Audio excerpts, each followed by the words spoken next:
लाल बाबा राय studio से आप देख रहे हैं न्यूज 18 बिहार झारखंड। नमस्कार, बहुत स्वागत है आप सभी का। आप देख रहे हैं जोहार झारखंड। मैं हूं आपके साथ जया मिश्रा। झारखंड में हेमंत सोरेन सरकार 2.0 के आज 1 साल पूरे हो चुके हैं। हेमंत सोरेन सरकार के प्रथम वर्षगांठ पर आज रांची के मोरहाबादी मैदान में नियुक्ति पत्र वितरण समारोह आयोजन हुआ। मंच पर सीएम सोरेन के साथ कल्पना सोरेन, वित्त मंत्री राधा कृष्ण किशोर, शिल्पी नेहा तिर्की, योगेंद्र प्रसाद, सुदिव्य कुमार, इरफान अंसारी सहित कई लोग मौजूद रहे। जहां मुख्यमंत्री हेमंत सोरेन ने 10,000 चयनित अभ्यर्थियों को नियुक्ति पत्र दिया। आपको बता दें कि राज्य में सबसे अधिक शिक्षकों की नियुक्ति हो रही है, जिसमें 8,000 सहायक आचार्य शामिल हैं। वहीं कई अलग अलग विभागों में विभिन्न पदों के लिए युवाओं को नियुक्ति पत्र सीएम की तरफ से दिया गया। प्रशासनिक सुधार तथा राजभाषा विभाग में उप समाहर्ता के पद पर चयनित हैं श्री शुभ। मेरी नियुक्ति इस बार जो 11 to 13 जेपीएससी हुई थी, उसके परिणाम में उसका जो परिणाम आया था उसमें मेरा जैस के तहत चयन हुआ है। प्रदेश खनिजों की खान है। अभी पोस्टिंग का अभी नहीं होता। खेत और खलिहान है। बेहद जिंदा दिल और मेहनत कश इंसान है। ढोल और वादन की थाप पर छिड़ी। मैं 2018 से इसकी तैयारी शुरू करी। झारखंड के महान है। जी हाँ सर, मैं तो अभी फिलहाल पीएचडी भी कर रही हूँ और रांची यूनिवर्सिटी इंग्लिश डिपार्टमेंट से कर रही हूँ और मेरा जेआरएफ है, तो इसके तहत मैं वहाँ क्लासेस भी लेती हूँ मास्टर्स का। और मेरा सेल्फ स्टडी से रहा है और मैंने रामाकृष्ण आईएएस एकेडमी हजारीबाग से नोट्स मंगाया था, तो मैंने उसी से प्रिपरेशन किया है कि हम ग्रामीण क्षेत्रों में एलाइड एग्रो सेक्टर के माध्यम से हम मत्स्य पालन में वृद्धि करें, हम दुग्ध उत्पादन में वृद्धि करें, हम फलदार वृक्ष के माध्यम से लोगों को रोजगार उपलब्ध कराएं। और जैसा कि हमारी सरकार की ये सोच है कि राज्य में स्वरोजगार को बढ़ाना है, कौशल विकास में गति लानी है, आर्थिक विकास करना है, वित्तीय सहायता लोगों को उपलब्ध कराना है। माननीय मुख्यमंत्री जी ने मुझे वित्त मंत्री के नाते एक निर्देश दिया है कि आप अपने राज्य में जितने बैंकर्स हैं, आप उन्हें स्पष्ट रूप से ये निर्देश दें कि वैसे बेरोजगार युवा जिन्हें ऋण की आवश्यकता है, वो ऋण बैंकर्स के द्वारा सुविधा सुलभता पूर्वक उपलब्ध हो।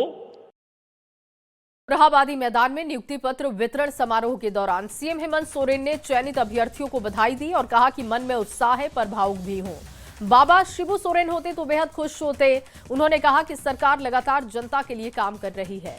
इसी साल 16,000 और 2020 से लेकर 24 के बीच में 25,000 नियुक्तियां दी गई। सीएम ने महिलाओं को सशक्त बनाने के लिए शुरू की गई योजनाओं को सरकार की बड़ी उपलब्धि बताई। इतना बड़ा नियुक्ति मुझे लगता है कि इससे पहले कभी किसी कार्यकाल में हमें देखने को नहीं मिला। आज मन में उत्साह भी है और थोड़ा मन भावुक भी है, क्योंकि इस राज्य का एक मार्गदर्शक, इस राज्य का छांव रूपी एक विशाल वृक्ष के रूप में जाने जाने वाले आदरणीय दिसंगुरु शिबू सोरेन जी नहीं हैं हम लोग के बीच में। आज वो मंजर देखते और हम लोग के बीच में आशीर्वाद देने आते या होते तो उनको अत्यंत खुशी होती कि हम लोग किस तरीके से निरंतर इस राज्य के हर कोने में बसने वाले हर व्यक्ति, हर वर्ग, चाहे वो किसान हो, मजदूर हो, महिला हो, नौजवान हो, हमारे आने वाली पीढ़ी हो, उन सब के लिए आए दिन कुछ न कुछ नई सौगात के साथ राज्य के लोगों के बीच में हम लोग जाते हैं। और वहीं हेमंत सरकार 2.0 के 1 साल पर रांची में 10,000 अभ्यर्थियों को नियुक्ति पत्र दिया गया। बीजेपी ने इस पर भी तंज कसा। मौजूदा सरकार को वादा खिलाफी का आरोप लगाते हुए उस पर कहा कि 10 लाख नौकरी के वादे की याद उनको आनी चाहिए। जेएमएम ने पलटवार कर कहा कि ये नियुक्तियों का साल है, वादा हेमंत सरकार का है, जुमलेबाजों का नहीं। अगला आमंत्रण कीट पालक उद्योग। खोदा पहाड़ निकली चूहिया तो हमने सुना था, ये खोदा पहाड़ और निकला चींटी वाली बात हो गई, क्योंकि इन्होंने 10 लाख सरकारी नौकरियों का लक्ष्य निर्धारित किया था 5 वर्षों में, और पहले वर्ष में सिर्फ 8,000 नियुक्ति देने जा रहे हैं, यानी 1% से भी कम लक्ष्य का। अब ये 99% लक्ष्य कैसे पूरा करेंगे अगले 4 वर्षों में, ये बड़ा प्रश्न है। ये वर्ष नियुक्तियों का वर्ष है और ये वादा हेमंत सोरेन का वादा है। ये जुमलेबाजों की जुमले नहीं है, ये एक माटी पुत्र शेर दिल सोरेन हेमंत सोरेन का वादा है और वो वादा पूरा करने में विश्वास करते हैं। आज मैया सम्मान की बात कर लें या तमाम योजनाओं की, जो हेमंत सोरेन जी ने बोला, जो कहा, वो किया। परंतु जो लोग आलोचना कर रहे हैं उनसे पूछिए, 2014 में 2 करोड़ नौकरियां देने का वादा था प्रधानमंत्री महोदय का। और अब आपके सामने एक बड़ी खबर रखने जा रहे हैं रांची से। ये बड़ी खबर, हेमंत सोरेन मामले में सुनवाई नहीं, अभी तक सिविल कोर्ट नहीं पहुंची है कॉपी। हाई कोर्ट के आदेश की कॉपी नहीं आई। एमपी-एमएलए कोर्ट में होनी थी सुनवाई, लेकिन अब तक कॉपी नहीं पहुंची। ईडी के समन की अनदेखी से जुड़ा हुआ मामला है। हेमंत सोरेन को पेश होने का निर्देश था, लेकिन अभी तक जो जानकारी मिल रही है कि सिविल कोर्ट कॉपी नहीं पहुंची, हाई कोर्ट के आदेश की कॉपी नहीं पहुंची है। एमपी-एमएलए कोर्ट में सुनवाई होनी थी। दरअसल ये पूरा मामला ईडी के समन की अनदेखी से जुड़ा हुआ है। हेमंत सोरेन को आज पेश होने का निर्देश था, लेकिन अभी तक सुनवाई नहीं हो पाई है। गौरव झा ज्यादा जानकारी के साथ जुड़ चुके हैं। गौरव, बताया जा रहा है कि अभी तक कॉपी नहीं पहुंची है कोर्ट में, क्या अपडेट है इस खबर पर? बिल्कुल, पूरा मामला ये है कि हेमंत सोरेन को हाई कोर्ट ने कहा था कि आपको सिविल कोर्ट में जाकर पेश होना पड़ेगा। हालांकि इस पूरे मामले को लेकर हाई कोर्ट की जो सॉफ्ट कॉपी है वो सिविल कोर्ट अब तक नहीं पहुंची, यानी फैक्ट की जो कॉपी है वो नहीं पहुंची है। इस वजह से इसकी सुनवाई आज रांची के सिविल कोर्ट में अब तक नहीं हो पाई है। अब देखना होगा कि अगला क्या तिथि निर्धारित किया जाता है। गौरव, क्या सीएम पहुंच चुके हैं? क्योंकि सीएम को भी पहुंचने का निर्देश था। नहीं, बिल्कुल नहीं। हम आपको बता दें कि इसमें से ये था कि अगर उनके वकील द्वारा ये दलील दी जाती कि क्योंकि आज मुख्यमंत्री हेमंत सोरेन सरकारी कार्यक्रम में व्यस्त थे, उस दौरान अगर वो नहीं आ पाए तो कोर्ट ने रियायत दे सकती थी, और इसी वजह से चूंकि फैक्ट की कॉपी ही नहीं पहुंची तो पूरे मामले की सुनवाई नहीं हो पाई। और अगली सुनवाई को लेकर कोई खबर? जब तक फैक्ट की कॉपी कोर्ट तक नहीं पहुंचती है तब तक सुनवाई को लेकर कुछ भी चीजें स्पष्ट नहीं। बहुत शुक्रिया गौरव तमाम जानकारी के लिए। जमीन घोटाले मामले में ईडी के समन को लेकर ये पूरा मामला जुड़ा हुआ है, जिसकी अनदेखी हेमंत सोरेन ने की, ये आरोप उन पर है। लेकिन आज जब पेश होना था उससे पहले कॉपी पहुंचनी थी, लेकिन वो कॉपी नहीं पहुंची, जिस वजह से अब तक सुनवाई नहीं हो सकी। और केंद्रीय मंत्री गिरिराज सिंह आज देवघर पहुंचे और बाबा बैद्यनाथ मंदिर में विधि विधान से पूजा अर्चना की है। उन्होंने कहा कि वो सनातन धर्म की रक्षा की प्रार्थना करने आए हैं। गिरिराज सिंह ने आरोप लगाया है कि रोहिंग्या और बांग्लादेशी देश में सांस्कृतिक आक्रामक के रूप में है और हेमंत सरकार, बंगाल की ममता सरकार उन्हें संरक्षण दे रही है, जिससे कि हिंदू प्रभावित हो रहे हैं। इसलिए मैं ये कहता हूँ, बंगाल आज 2 दर्जन जिले बांग्लादेशी घुसपैठ, रोहिंग्या मुसलमानों के कब्जे में आ गए। अब मुर्शिदाबाद में हिंदुओं को जीना दुर्लभ हो गया। आपने पीछे भी देखा। अब ममता बनर्जी बाबरी मस्जिद बनाने का ऐलान किया है 6 दिसंबर को। और देखिए, रांची में विराट रोमांच का इंतजार हो रहा है। दरअसल रांची के JSCA स्टेडियम में दक्षिण अफ्रीका की टीम ने जोरदार अभ्यास किया। इस प्रैक्टिस सेशन में दक्षिण अफ्रीका के कप्तान टेम्बा वमुमा समेत दूसरे बल्लेबाजों ने नेट पर जोरदार प्रैक्टिस किया, अपना दमखम दिखाया है। दक्षिण अफ्रीका के लंबे कद के गेंदबाज ने JSCA की तेज पिच पर अपनी स्पीड दिखाई और टीम इंडिया को सचेत किया है। रांची के JSCA ग्राउंड के अंदर से प्रैक्टिस सेशन का जायजा लिया है संवाददाता संजय कुमार सिन्हा ने। उनकी रिपोर्ट दिखाते हैं आपको।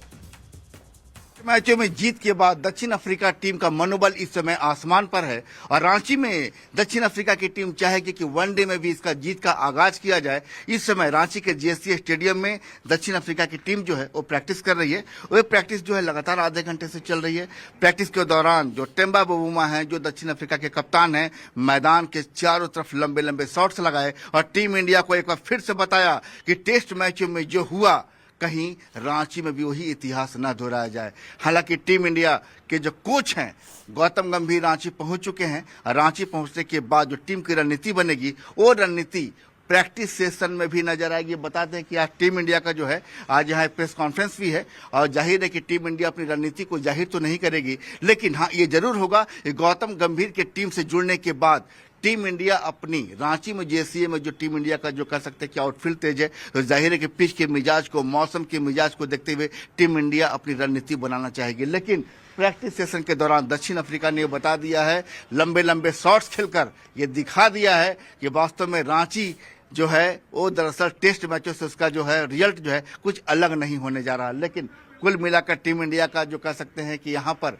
जो जेसीए में करें जो अपना अब तक का रिकॉर्ड रहा है वो रिकॉर्ड बहुत ज़्यादा बेहतर नहीं रहा है। टीम इंडिया कुछ मैच यहाँ जीती भी है तो कुछ मैच हारी भी है। लेकिन इस बार लोगों को उम्मीद है कि टेस्ट मैच में जिस तरीके से हार हुई है, कम से कम रांची में जो पहला वनडे खेला जा रहा है उस वनडे में जीत के साथ टीम इंडिया दूसरे वनडे के लिए यहां से जाए। लेकिन कुल मिलाकर बता दें कि जो यहां पर रांची में क्रिकेट को लेकर जो उत्साह है वो इस समय 7वें आसमान पर नजर आ रहा है। कैमरा में प्रभाकर के साथ संजय कुमार सिन्हा, न्यूज़ 18 रांची। और इससे पहले टीम इंडिया के कोच गौतम गंभीर रांची पहुंचे, जहां एयरपोर्ट पर भारी सुरक्षा के बीच वो सीधे रेडिसन ब्लू होटल रवाना हो गए। बाहर निकलते समय गंभीर मुस्कुराते हुए दिखे। बता दें कि भारतीय और दक्षिण अफ्रीका दोनों टीमें रांची पहुंचकर रेडिसन ब्लू में ही ठहरी हुई हैं और आज दक्षिण अफ्रीका की तरफ से प्रैक्टिस भी किया गया है। महामुकाबला होने वाला है जिसका इंतजार रांची के लोगों को है, देश के लोगों को है। तो रांची के जेएससीए स्टेडियम में 30 नवंबर को भारत और दक्षिण अफ्रीका के बीच में वनडे मैच होने वाला है, जिसको लेकर तैयारी हो रही है। दक्षिण अफ्रीका के खिलाड़ियों ने दोपहर 1:30 बजे से लेकर शाम 4:30 बजे तक अभ्यास किया और इसके बाद भारतीय टीम शाम 5:30 बजे से लेकर रात 8:30 बजे तक प्रैक्टिस करेगी। वनडे मैच को लेकर क्रिकेट फैंस में गजब का उत्साह है।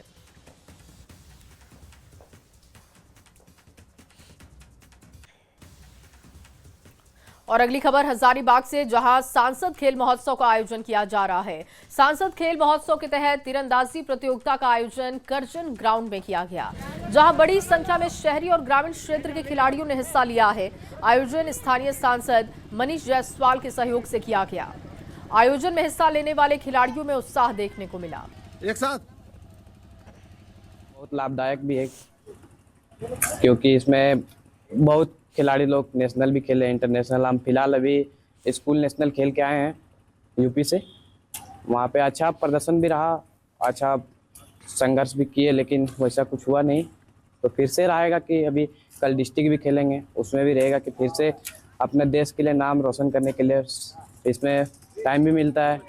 हमारे कोच भी है, खेलो इंडिया में हम है रिकप चलाते हैं। ये संसद खेल महोत्सव के तहत तीरंदाजी प्रतियोगिता का आयोजन किया जा रहा है और इस प्रतियोगिता में संसदीय क्षेत्र के तहत अंतर्गत विभिन्न गांवों के बच्चे लोग यहाँ पे प्रतिभागी अपना प्रतिभा दिखा रहे हैं।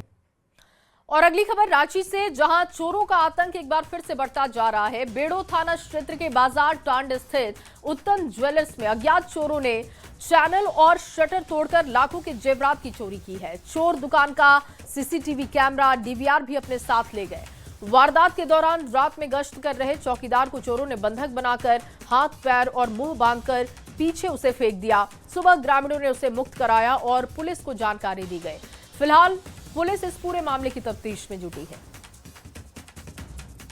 बजे का यह घटना है बहादुर जी? ये 3:30 बजे का सर। अच्छा, उसकी बात पे कुछ तहसीलाने लग गया था यहाँ पर। हाँ, हाँ, ऐसा था। तो 3:30 बजे आपने जैसे देखा उन लोगों को, तो आप लोगों ने उसका विरोध किया था? आप विरोध ने क्या कर रहा है ऐसा बोला था, तो मैं और मेरे को पकड़ के मुख में गमछा ठोस दिया।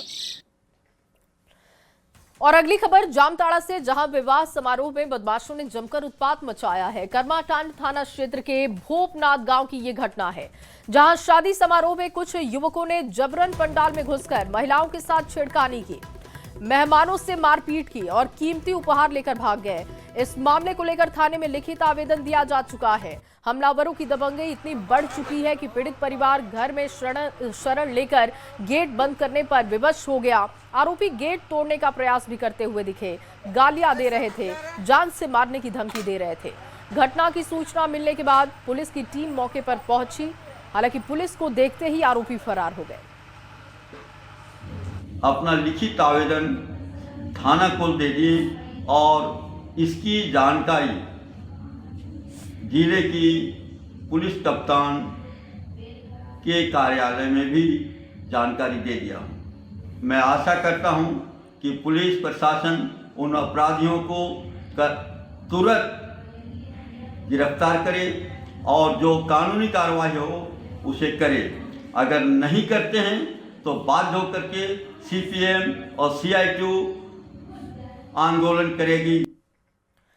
और अगली खबर गिरिडीह से, जहां गिरिडीह जिले के सरिया और बिरनी क्षेत्र में हाथियों का आतंक लगातार जारी है। बीती रात छत्रबाद गांव में हाथियों के झुंड ने घरों के दरवाजे, खिड़कियां और बाउंड्री वॉल को तोड़ा है। घरों में रखा खाना और खाने का सामान जो हाथियों ने नष्ट कर दिया। पिछले 2 दिनों से हाथियों का तांडव जारी है। ग्रामीणों ने वन विभाग और स्थानीय प्रशासन से अब मुआवजे के साथ ही सुरक्षा की मांग की है। आया 25 को लगभग, और सारा गेहूँ, आटा, चावल और जितना घर था सब सबको सब मरिया तोड़ दिया और दीवार भी तोड़ दिया। बहुत नुकसान किया। बराबर आता है हाथी प्रयास आया था, इसीलिए नुकसान किया था। इन साल ढेर नुकसान कर दिया, बाउंड्री भी तोड़ दिया बहुत बड़ा। और वहीं गिरिडीह के बिरनी प्रखंड अंतर्गत बिराजपुर में एक आंगनबाड़ी केंद्र पिछले लगभग 20 सालों से बदहाल स्थिति में संचालित हो रहा है। जर्जर भवन के अभाव में ये केंद्र कभी किराए के कच्चे मकान में तो कभी पेड़ के नीचे कचरे की ढेर के बीच चलता है। यहाँ लगभग 30 बच्चों में से रोजाना 25 बच्चे गंदगी के बीच बैठकर पढ़ाई करने को मजबूर है। विभाग को कई बार लिखित आवेदन दिया जा चुका है, भवन की मांग हो चुकी है, लेकिन अब तक कोई समाधान नहीं निकला है। ना होने के कारण हमारे क्षेत्र में मैं किराए के भवन पर में तब से संचालित कर रही हूँ। शुरू में दूसरे भवन में था, वो भवन अब खत्म हो गया, तो फिर यहाँ भुवनेश्वर राम के कपड़ा के घर में छोटा सा एक रूम है, उसमें मैं संचालित करती हूँ। अभी ठंड के कारण मैं बच्चों को बाहर में बैठाई हूँ और मुखिया जी से स्वेटर वितरण कर रही हूँ। आंगनबाड़ी केंद्र भवन न मिलने के कारण एक कुव्यवस्था के अनुसार यहाँ सेविका और से सहायिका बच्चे लोग को शिक्षा देती है। और अगली खबर लोहरदगा से, जहां सेवा अधिकार सप्ताह के अंतिम दिन वार्ड 18, 19 और 20 के लिए नवाडी पाड़ा सभागार में आपकी योजना, आपकी सरकार आपके द्वार शिविर का आयोजन किया गया। यहां सरकारी योजनाओं का लाभ सीधे लोगों तक पहुंचाया गया। कई आवेदनों का ऑन द स्पॉट निवारण भी किया गया।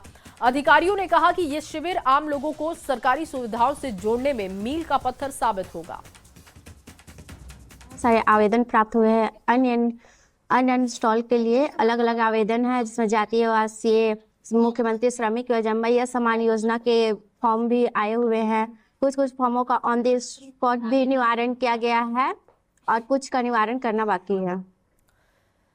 और वहीं जमशेदपुर में आज सरकार आपके द्वार कार्यक्रम का अंतिम दिन है। पूरे जिले में 26 जगहों पर शिविर का आयोजन हुआ। पोटका के आसन बनी में विधायक संजीव सरदार ने द्वीप प्रज्वलित कर कैंप का विधिवत उद्घाटन किया।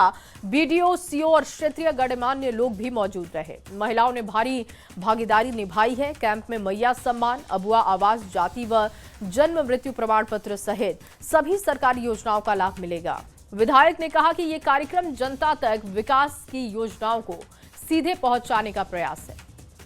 सभी पंचायत क्षेत्र में आज माननीय मुख्यमंत्री हेमंत सोरेन जी के दिशा निर्देश में आपकी योजना, आपकी सरकार आपके द्वारा लगाया जा रहा है और सरकारी योजनाओं को जानकारी देने का काम किया जा रहा है, लाभान्वित करने का काम हो रहा है। और वहीं भारत सरकार के कोयला मंत्रालय के कुल सचिव विक्रम देव दत्त 2 दिवसीय दौरे पर धनबाद पहुंचे। बेलगड़िया टाउनशिप में चल रही विकास योजनाओं का जायजा लिया और कई महत्वपूर्ण सुविधाओं का उद्घाटन किया। कुल सचिव ने बैलगड़िया टाउनशिप में पुलिस स्टेशन और JRDA ऑफिस का उद्घाटन किया है और इसके साथ ही बेरोजगार युवाओं को ई-रिक्शा भी वितरण किया ताकि उन्हें रोजगार से जोड़ा जा सके। निरीक्षण के दौरान कोल सचिव ने टाउनशिप में रह रहे विस्थापित परिवारों से बातचीत की, उनकी समस्याओं को सुना, समाधान का भरोसा दिया। टाउनशिप को एक मॉडल टाउनशिप बनाने में प्रधानमंत्री जी का ये सपना है कि साधनों की कोई कमी नहीं है और जहां साधनों की कमी नहीं है वहां उद्देश्य और कमिटमेंट की कमी भी नहीं होनी चाहिए। प्रकट करते हैं कि BCCL से हम लोगों को लीज पूरे एरिया का JRDA को मिल गया है, अब JRDA सब लीज कर देगा। तो से इन लोगों का प्रॉब्लम था, तो ये बहुत बड़ी बात है, हम लोग वो दे पा रहे हैं BCCL का सहयोग से भी। और दूसरा है दुकान का रिस्पांस बहुत अच्छा आया है, सालों से बन के पड़ा था और देखने में भी बहुत ख़राब लग रहा था, रिपेयर हुआ और आवंटन हो गया। इसके लिए JRDA की पूरी टीम को बधाई भी है। एक सबसे बड़ा कार्य ये हुआ है कि लीज पर वो जो आपको मालिकाना हक नहीं मिलता था, सर के सेक्रेटरी सर के ही उनके सहयोग और दिशा निर्देश के बाद ही हम और DC साहब मिलकर के इसको पारित किए और ये एक आपके लिए बहुत ही बड़ा कार्य हुआ कि आपको जो जातीय सर्टिफिकेट नहीं मिलता था, मालिकाना हक नहीं मिलता था, बड़ी खुशी हो रही है। पूर्व में भी हम लोगों ने ऐसा कार्य किया था और यही जनरली समस्या रहती थी और जिस तरह का विकास का उसी तरह कर्माटान में भी कोई भी कमी बेसी नहीं छोड़ी जाएगी और हम लोग का सपना है। और चलिए इसी खबर के साथ एक छोटा सा ब्रेक, जल्द हाजिर होंगे, आप बने रहिए हमारे साथ।